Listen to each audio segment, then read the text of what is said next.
नमस्कार, मैं मून कुमारी। आप देख रहे हैं आवाज डेली हर्षित टीवी। पूज्य मुनि 108 प्रणव सागर जी महाराज इस शीतकाल में भी हजारीबाग में विराजमान हैं।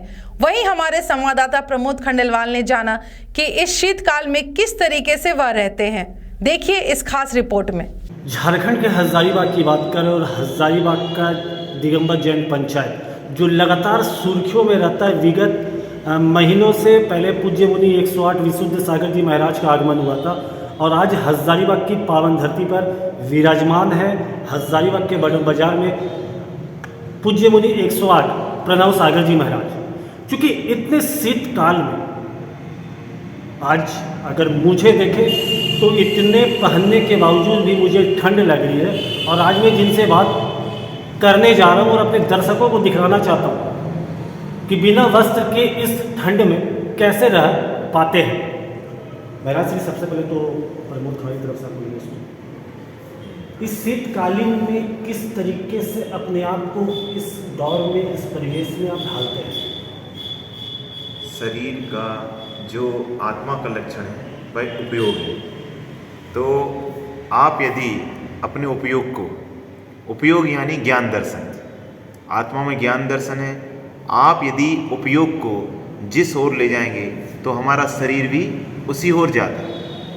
तो दिगंबर जो मुनि होते हैं वह अपने ज्ञान उपयोग को और अपने दर्शन उपयोग को वह निरंतर ही जप तप और ध्यान में ही लीन रहते हैं। साधु कार्यम तपासुता, साधु का जो कार्य है तप और श्रुत में ही लीन रहना। तो हमारी जो दृष्टि है वह आत्मा पे रहती है, शरीर पे नहीं रहती।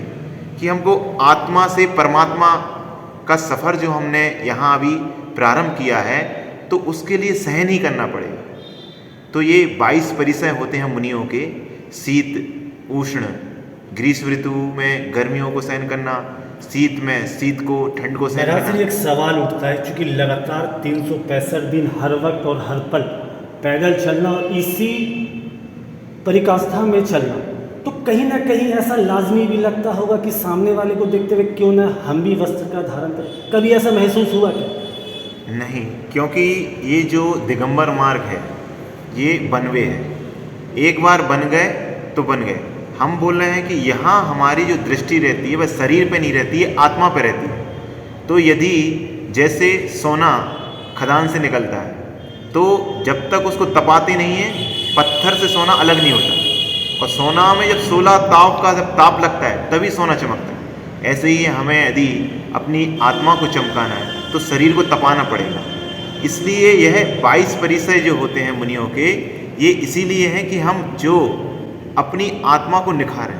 तो शीत और ग्रीष्म ऋतु और जो 12 महीने के 12 महीने हैं, ऐसे ही दिगंबर रहते हैं। दिगंबर यानी दिग अंबर, दिशाएँ जिसके अंबर हो, दिशाएँ जिसके कपड़े हैं वह होते हैं दिगंबर। और प्रकृति में रहते हैं ये प्रकृति की तरह। आम जन को क्या कुछ अपील करना चाहिए?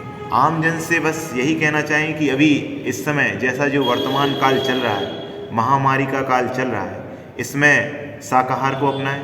बाजार का जो भोजन है साफ सफाई से रहें, शुद्ध रहें और एक दूसरे से मिलके रहें। मिलने का मतलब ये नहीं कि हाथ मिलाएं या गले मिलें। मैत्री भाव परस्पर में होना चाहिए कि हम किसी भी जीव के प्रति अपने भावों को विकृत ना करें, अहिंसा का मार्ग अपनाएं। तो निश्चित ही यह महाबीमारी जो महामारी है, कोरोना मारी है, एक दिन इस देश से दूर हो जाएगी। ओम नमः। बिल्कुल, आज पूज्य मुनि 108 महाराज श्री ने भी ये आम जनता से अपील किया है, क्योंकि इस कोरोना काल में जिस तरीके से भयावह की स्थिति बनती जा रही है, लोग बचाव करें, संयम करें। अपने सहयोगी कैमरामैन के साथ में प्रमोद खंडेलवाल, हजारीबाग।